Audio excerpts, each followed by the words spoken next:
Did you know? It reads 1. I'm looking at the thermometer here. The gauge reads 1. I think that is, no, it just jumped to 2. Those are readings, I believe, the official, as they always say. Officially, they're talking about the airport, right? And well, to paraphrase, I will not quote him because it is a family program and he was a bit more colorful, but the late George Carlin once said, "Nobody lives at the airport."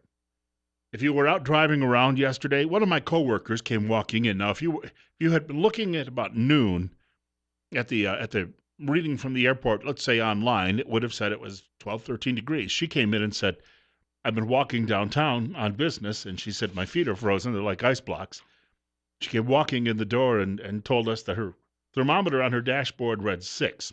Now, you used to hear these stories that bank thermometers were notoriously inaccurate. Some are, but there's one bank that I pass every day where it always seems to match whatever's on my dashboard. So I take that as being fairly accurate.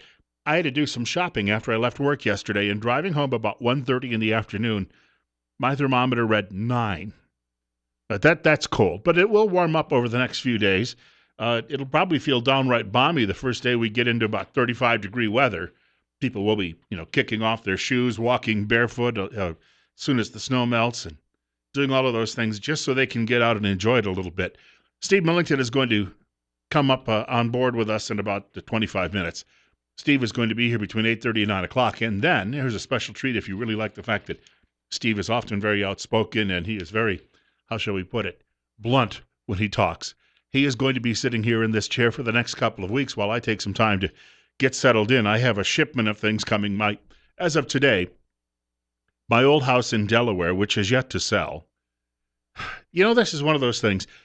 I was getting ready to sell it. It looked like we had some potential buyers, and then the builders, because it's a relatively new development.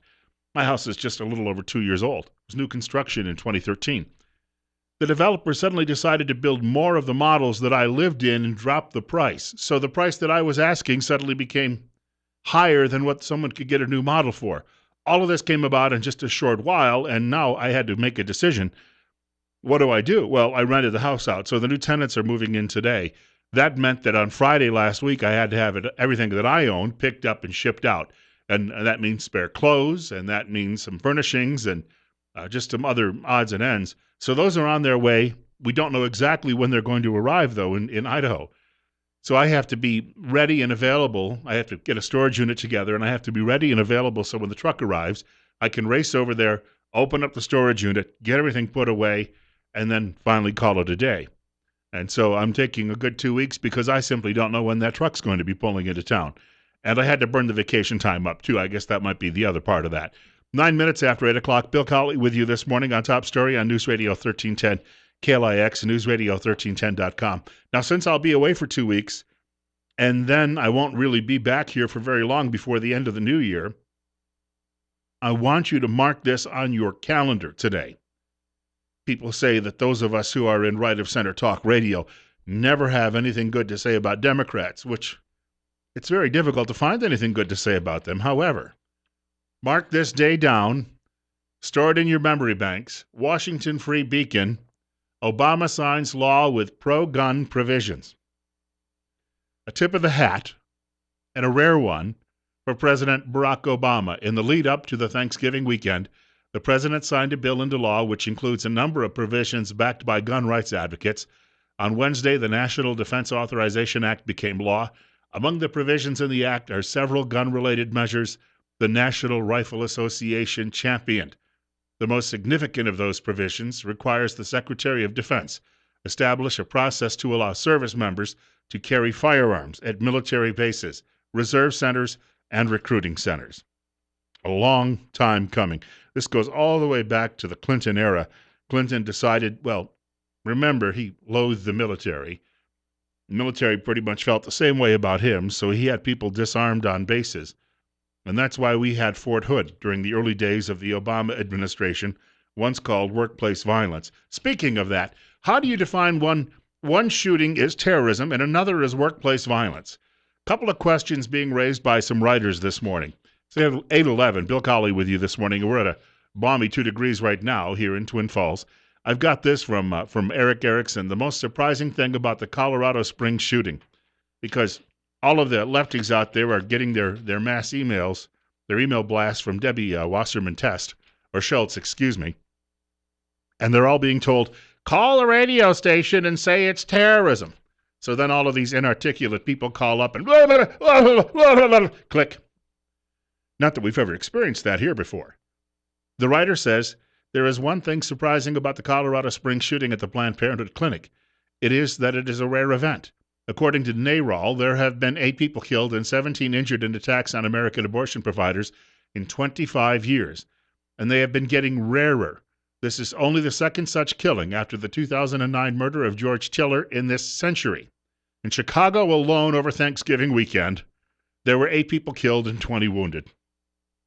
Yeah, but we tend to ignore that because that city is run by Rahm Emanuel, who, in order to get reelected, covered up a police shooting of a young man for up to a year so that he could once again get his hooks into the city. Pretty much takes his lessons from Hillary Clinton and Benghazi, right? And then over at National Review, Jim Garrity writing this, the selective argument that political rhetoric leads to violence. And the writer says, let me get this straight. In the eyes of the left, criticism of Planned Parenthood means something like the shooting in Colorado, quote, was bound to happen, unquote. But chants where people describe police as pigs and call for them to be fried like bacon, that doesn't lead to attacks on police. When an event, he writes, by Pamela Geller is targeted by an Islamist shooter, it is not really about free speech. It was an exercise in bigotry and hatred. And the attempt to kill her means she has, quote, achieved her provocative goal, unquote. While at the same time, investigators contend that we may never know what motivated a 24-year-old Mohammed Yusuf Abdulaziz to kill 4 Marines and a sailor in an attack on Chattanooga's U.S. Naval and Marine Reserve Center last July. Once again, that was just workplace violence. And he didn't even work there. While the shooter who opened fire in the lobby of the Family Research Council in downtown Washington in 2012, who planned to target the Traditional Values Coalition next, does not spur any need for a broader discussion or societal lessons about the demonization of political opponents. And Mr. Garrity goes on to write this, there's little reason to ask whether the Oregon shooter's decision to target Christians reflects a broader societal hostility to Christians, or whether it reflects his personal allegiance to demons. When white supremacist Dylan Roof committed an act of mass murder in an American church, Salon declared, white America is complicit. And the Washington Post runs a column declaring 99% of Southern whites will never go into a church, sit down with people, and then massacre them, but that 99% is responsible for the one who does. But the Roanoke shooter's endless sense of grievance and perceptions of racism and homophobia in all of his coworkers represents him and him alone. Gee, can you imagine that? Speaking of all of this going on, I didn't get to it yesterday, but the Wicked Witch of the East was campaigning over the weekend and decided that she had to take advantage of this as well. This is Hillary Rodham Clinton. We'll talk about her a little bit later in the program, but she's already in some deep doo-doo because of the release of more emails yesterday. The shooting on Friday was at, as you know, a Planned Parenthood clinic, a place where lots of women get health care they need, breast exams, STD testing, contraception, and yes, safe and legal abortions. We should be supporting Planned Parenthood, not attacking it. Now, wouldn't you say, first of all, it's like listening to somebody take their fingernails and run them across a chalkboard. But they've all got, they've been waiting for this. They were looking forward to this. They were drooling at the prospect, the media too, but leftist politicians who were in league with media were drooling at the prospect that something like this could come along so they could shift attention away from what happened in Paris and claim that it's evil white Christians. But this loony who was shooting up the Colorado Springs the other day, he wasn't even sure what he was. Number two, it was only about 48 to 72 hours rather, after this shooting went down, that we heard that he was upset and said so that they were selling body parts. Well, number one, I don't care who you are. When you hear stories that they are selling, that they are chopping up little babies after they kill them, or sometimes all the babies might still have beating hearts, and they're selling those parts off for profit, I'm sorry, but that would, I think any civilized person, or even some uncivilized people, might not be happy about that. Number two, police haven't said that he made any such statement.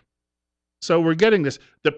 If you have people who think it's okay to dice up little babies and sell the spare parts, then likely they will concoct a story like that. It would not be a shocker if they were lying and they said, all right, this is our public relations campaign on this, and immediately start attacking the Right to Life movement. Because they've already tried to claim that the prior videos of their bad behavior were heavily edited. That's in quotes, heavily edited. Every TV story you watch on TV, in TV newscast, and most everything you see on YouTube is heavily edited. When I worked in television, the rule of thumb was if you had what was called a 90-minute package, that is, where you were in the middle of the package saying, one thing's for certain, things here in Twin Falls will never be the same again. That's a 90-second package where you see the reporter in it, standing in the middle of whatever, and offering a few words, and then a couple of sound bites and lots of pictures of whatever pumpkin festival you're at. The rule of thumb was, in order to get to a 90-second package, you had to shoot, that is, with a camera, not with a gun. You had to shoot 90 minutes of actual video so you could find some decent pictures, because you have to have what's called B-roll, that is, cover, over all of the words where you don't have sound bites or the reporter talking.